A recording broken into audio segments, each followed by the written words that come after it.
Eu não sei quanto esse tema interessa vocês, mas eu já vim aqui e já contei para vocês que eu tenho TDAH.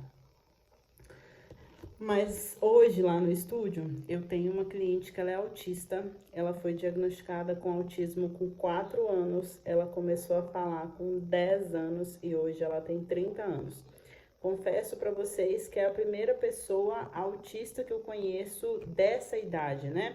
Porque o autismo para mim é uma coisa nova, é uma coisa que eu descobri que existia há uns 5 anos atrás. Então eu não sabia que já existia diagnóstico de autismo com tanto tempo assim. Talvez seja ignorância minha. Ela tem um crachazinho, tudo bonitinho, e ela era grau 2 e ela conseguiu reduzir isso para grau 1. E mais um detalhe assim, especial dela, ela é da África do Sul. Olha que presente que Deus me deu poder atender ela. E a gente conversando, ela me falou que a mãe dela era médica, o pai dela era coronel, então ela sempre teve um suporte, eles sempre deram muita assistência para ela, sempre inseriram ela em tudo e nisso ela conseguiu reduzir o grau dela. A porta fechando sozinha. E com isso, foi muito interessante conversar com ela, porque ela não tem problema ao toque, então eu consigo fazer a mão dela de boa. Se ela se sente segura no lugar, como graças a Deus aconteceu lá no estúdio, que ela se sentiu segura, ela não estava com o crachá pendurado, mas ela estava com o crachá dela na bolsa. Então, assim, muito, muito interessante a minha conversa com ela. As minhas conversas com ela, né? Até então foram uma, mas hoje eu vou atender ela de novo. E nesse período a gente conversou várias vezes. E aí, conversando com ela, eu detectei que talvez... além do TDAH, eu possa ter aí alguns, não é sintomas, né, mas alguns aspectos do autismo. Eu sempre fui uma pessoa muito despachada. Então, por exemplo, se eu tinha alguma coisa para falar com você, no auge da minha sinceridade, eu ia lá e te falava. Tipo assim, você pergunta para mim assim, Michele, eu tô bonita? Eu já ia te falar de cara, não tá, entendeu? Mas, conforme o tempo foi passando, hoje eu tô com 33 anos, lidando com muitas mulheres, porque eu lido diretamente com mulheres desde que eu comecei na Mary Kay, ou seja, desde 2015, então são quase 10 anos aí trabalhando com mulheres. Eu entendi que eu precisava suavizar um pouco as coisas e às vezes nem falar. E eu fui guardando muita coisa para mim. Só que tem coisas que não adianta guardar só para você. Tem situações que a gente precisa resolver, por mais difícil que seja, porque te gera uma ansiedade para você resolver aquilo, mas se você não resolve aquilo, cada vez que você passa por aquela situação, te gera mais ansiedade ainda. E hoje eu precisei conversar com 2 clientes minhas sobre. Eu já tinha identificado que algumas situações me geravam gatilhos de ansiedade. Então, por exemplo, a cliente chegar para mim e falar assim, faz o que você quiser na sua unha, na minha unha. Muitas deles vão falar assim, nossa, que maravilhoso, faça o que quiser na sua unha. Eu não. Eu fico ansiosa, porque eu penso assim, meu Deus, o que eu vou fazer na unha dessa pessoa? Porque nem ela sabe o que ela quer na unha dela. Então, como que eu vou fazer alguma coisa na unha dela sem ela saber o que ela quer que vai agradar ela? Enquanto a minha cabeça tá processando isso, a minha mão ainda tem que estar trabalhando, fazendo um negócio, pensando no que eu vou fazer na unha dela para agradar ela, se nem ela sabe. Então, eu ficava muito ansiosa, isso me gerava muita ansiedade. O que eu fiz? Comecei a enviar para as clientes que eram para elas escolherem a decoração, o formato que elas queriam e me enviar com um dia de antecedência, para mim ver se eu sabia fazer, para mim ver se eu tinha as coisas, né, para poder fazer, enfim, porque às vezes eu sei fazer, mas eu não tenho aquilo que é feito ali. Até então, estava tudo resolvido, mas eu tenho 2 clientes muito especiais que confiam muito em mim e que começaram a, tipo assim, não, Michele, pode ser qualquer coisa. O que você fizer tá bom. E, meu Deus, elas não entenderam que isso pra mim não é uma vantagem, que isso pra mim não é uma coisa assim, nossa, que legal, posso fazer o que eu quiser. Não, isso pra mim é uma ansiedade, tipo assim, meu Deus.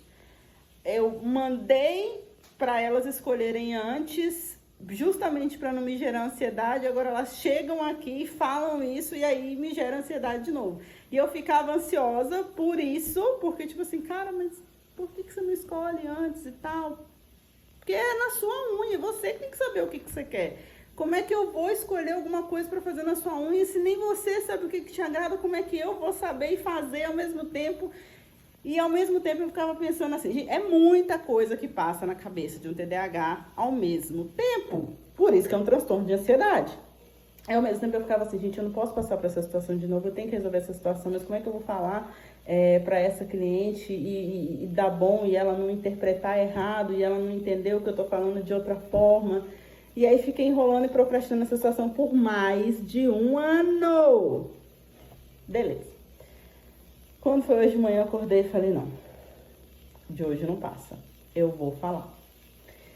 E aí, com todo cuidado, com todo carinho, peguei a primeira cliente, falei, oi, fulana, tudo bem? E aqui, vou te mandar todos os modelos de unha que eu tenho disponíveis para que você possa escolher com um dia de antecedência, porque o fato de você chegar lá no dia da manutenção, na hora da manutenção e falar para mim que eu posso fazer o que eu quiser, isso me gera uma ansiedade, e eu já peço para escolher antes, justamente para não gerar essa ansiedade em mim. Eu espero que você entenda, só que essa tem TDAH também. Então, na hora, ela já entendeu, falou assim, nossa, Michele, desculpa, eu me coloquei agora no seu lugar e eu vi que se fosse comigo eu também ficaria ansiosa, pode deixar que isso não vai mais acontecer, eu vou escolher dentro do portfólio e um dia antes eu te mando.